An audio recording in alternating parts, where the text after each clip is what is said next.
Nirmal NTR mini స్టేడియంలో 3 రోజుల పాటు నిర్వహించనున్న నిర్మల్ ఉత్సవాలు ప్రారంభమయ్యాయి. ఈ ఉత్సవాల్లో భాగంగా స్టేడియంలో ఏర్పాటు చేసిన వివిధ స్టాళ్లను కలెక్టర్ అభిలాష అభినవ్ అధికారులతో కలిసి పరిశీలించారు.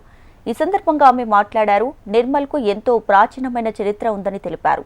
ఈ చరిత్రను ప్రతి ఒక్కరికి వివరించేందుకే నిర్మల్ ఉత్సవాలు అనే కార్యక్రమాన్ని ఏర్పాటు చేసినట్లు పేర్కొన్నారు. రాబోయే తరాలకు నిర్మల్ చరిత్రను చెప్పేందుకు ఉదయం సాయంత్రం వేళల్లో ప్రత్యేక కార్యక్రమాలు చేపడుతున్నట్లు తెలిపారు. ప్రతి ఒక్కరూ నిర్మల్ ఉత్సవాలలో పాల్గొని విజయవంతం చేయాలని పిలుపునిచ్చారు.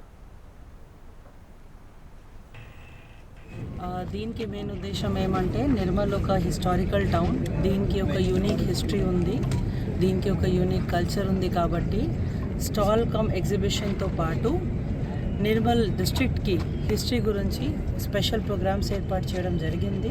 దీంతో పాటు దీనికి కల్చర్, ఈ టౌన్కి వచ్చిన కల్చర్ అవన్నీ కూడా ఈ నెక్స్ట్ 3 డేస్లో హైలైట్ చేయడం జరుగుతుంది. మెయిన్ ఐడియా ఏమంటే నెక్స్ట్ జనరేషన్ ఇది కల్చర్ కాపాడాలి, వాళ్ళకి ఇది ఐడియా ఉండాలి దట్ ఈ టౌన్లో ఇది హిస్టరీ ఉంది. అందువల్ల ఇది ప్రోగ్రామ్ ఏర్పాటు చేయడం జరిగింది. ఇది ఫస్ట్ ఎడిషన్ నిర్మల్ ఉత్సవాలకి. ఫస్ట్ టైం అనేది డిస్ట్రిక్ట్ అడ్మినిస్ట్రేషన్ నుంచి అందరూ సహకారంతో స్టార్ట్ చేస్తున్నాను.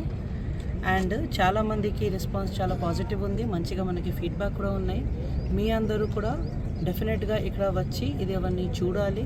దీంట్లో entertainment, exhibitions plus cultural activities అన్నీ ఉన్నాయి. ఈవినింగ్ పూట కల్చరల్ యాక్టివిటీస్ ఉన్నాయి, మార్నింగ్ నుంచి ఈవినింగ్ ఇది ప్రోగ్రామ్స్ కాబట్టి